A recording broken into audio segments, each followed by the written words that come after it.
A full-blown crisis has erupted on the Korean Peninsula following the North's deadly shelling of the South's Yongbyon Island last week. That island is situated in a long-disputed border area, and 4 people died in the shelling, including 2 South Korean civilians.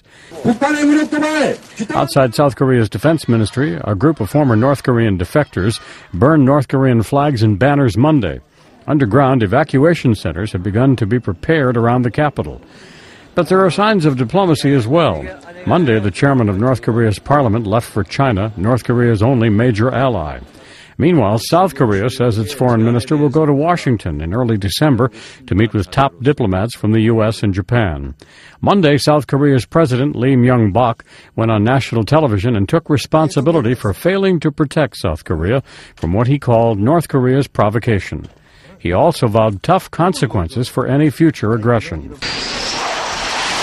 Offshore, the USS George Washington and a South Korean destroyer made a show of unity by conducting joint military exercises, a move that's been denounced by North Korea.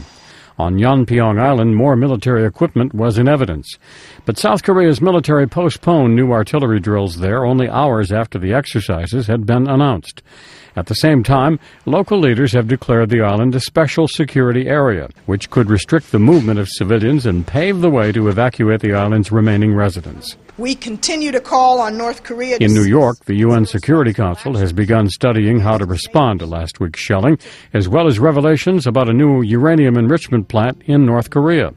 The U.S. ambassador to the UN is urging China to become more involved. We look to China to play a responsible leadership role in working to maintain peace and security in that region. It's in China's interest. China is asking for an emergency meeting of regional powers known as the Six-Party Talks, but so far Seoul has reacted coolly to that proposal. As for North Korea, it has blamed the South for provoking last week's attack by holding artillery drills near the country's maritime border, and it has threatened to be, quote, merciless if the U.S.-South Korean military exercises get too close to its territory. Brian Thomas, The Associated Press.